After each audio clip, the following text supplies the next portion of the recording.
Welcome to The Explainer. Today, we're diving into the absolute psychological limits of human endurance. We're stripping away all the glitz and glamour to look at what actually happens when the human mind is pushed to the absolute brink in the pursuit of a massive, life-changing goal. Get ready, because the stakes have literally never been higher. So, what breaks the human mind first? Think about it. What if success is testing me right now? What if these low views, these slow results, these frustrating days are actually part of the process? Day 46. Today, I opened YouTube Studio again. The numbers weren't crazy.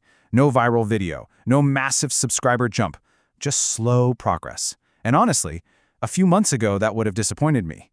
But today, I looked at it completely differently. Because success isn't just about winning. It's about surviving the days when nothing happens. Anyone can stay motivated when things are going well, right? But the real challenge begins when the excitement disappears. Whether you're grinding in YouTube Studio on day 46 or locked in a blinding white room for a prize of $500,000 like the subjects in our source material today, the ultimate prize demands extreme mental fortitude. That's where most people quit. Not because they can't succeed, but because they just get tired of waiting. And maybe that's what this challenge is teaching me. Patience, discipline, faith, the ability to keep moving even when there's absolutely no guarantee. So today I uploaded another video, not because I felt motivated, but because I made a promise. A promise to myself, 100 days, no excuses, no quitting, no matter what happens. Day 46 isn't a victory, but it's proof that I'm still in the game. And sometimes that's enough. Day 46 complete, 54 days left. The journey to $500,000 continues. Section 1. The Descent, the Mind in Isolation. Over a 100-day span, the slow creep of madness is undeniable. In two radically different experiments, we see a really disturbing pattern start to emerge. In MrBeast's Physical Isolation Challenge, extreme boredom led contestants to tear up their only journal paper just to make playing cards by day 4. Meanwhile, in Ryan Trahan's 100-day metaverse experiment, he was completely losing track of reality in a virtual maze by day 40. By day 99 in the physical cube, we see pacing at 3 a.m. and total paranoia. The psychological decay is precisely mapped out. We've got two completely different forms of isolation here, but they trigger identical mental breakdowns. In one scenario, two strangers are trapped in a blinding white cube with nothing but canned chicken, forced to create shields just to block the harsh artificial lights. In the other, Ryan Trahan is trapped in a VR headset, his virtual avatar exploring neon worlds, while his actual physical body decays in the real world on a strict diet of junk food. Just imagine the heavy, unbearable silence of that reality. I'm staring at a blinding white wall, and I honestly think I'm losing my mind. I want you to just let the raw emotion and fear of Bailey's isolation sink in for a second. And you know what's crazy? Right around that exact same midpoint, day 48, Ryan Trahan echoes the exact same despair in the metaverse. I'm not having fun anymore, I'm barely taking care of myself. By the midpoint, right around that crucial day 46 to 48 mark we talked about earlier, the initial motivation vanishes completely. All that's left is desperation. All right, Section 2, the temptations, the price of comfort. Contestants in the physical cube faced high-stakes choices designed to break them precisely when they were at their most vulnerable. A personal chef to replace the canned chicken offered for $50,000 of their prize money. Rejected. Smart beds and the ability to finally turn off those blinding lights. $50,000 rejected.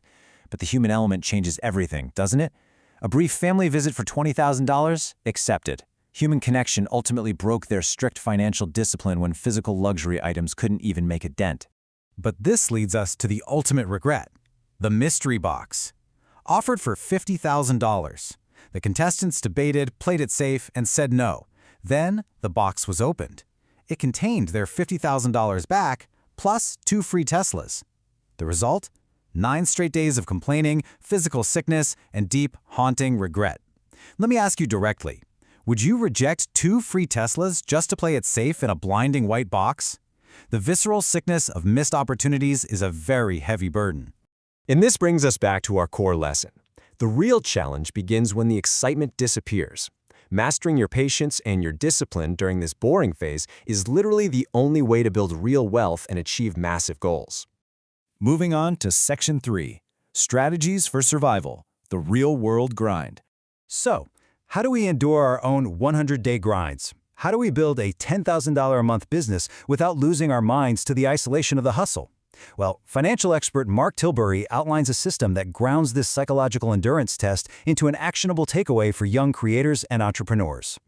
The crucial point here is this three-step survival framework. Step 1, consume. Gather knowledge and pick a high-income skill, like video editing or coding. Step 2, apply.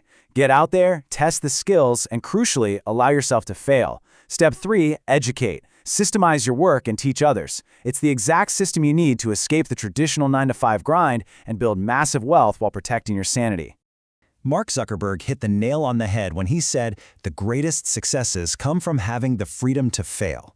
Giving yourself permission to absolutely suck at first is a vital survival mechanism in any 100-day journey. Seriously, if you expect perfection on day 1, you are going to crack by day 10. And what does extreme, hyper-focused application look like when real money is on the line? Just look at the intense Minecraft build challenges hosted by Mr. Beast. Builders put in extreme hours, like one builder spending 30 solid hours constructing a highly detailed virtual cake for a $2,500 prize, or pushing creative limits by building a massive digital Gundam spaceship for $25,000. This is what it means to apply your high-income skill under pressure, enduring the slow, meticulous progress without immediate rewards until you finally secure the prize. And to keep your mind sharp through all of this, Tilbury points to the impact principle: inspiring, message, practical, authentic, connection, and timing. The C is the most vital one here: connection. Human connection and building a community is the ultimate antidote to the isolation of the daily grind. You absolutely cannot survive the 100 days entirely alone. And finally, Section 4, the ultimate dilemma: split or steal. You've made it. 100 days survived. But human connection and trust are the ultimate wildcards. Everything they endured together is about to be put on the line. If we both split, we take the money. If I press steal, I take her half. Think about the raw paranoia of this moment. After 100 days of shared suffering, sleeping in the same bright room, rationing the same canned chicken, one single button press can destroy everything. What do you say to somebody that steals? Maybe you get ahead of it and you steal it. It's a terrifying glimpse into the dark reality of human self-preservation.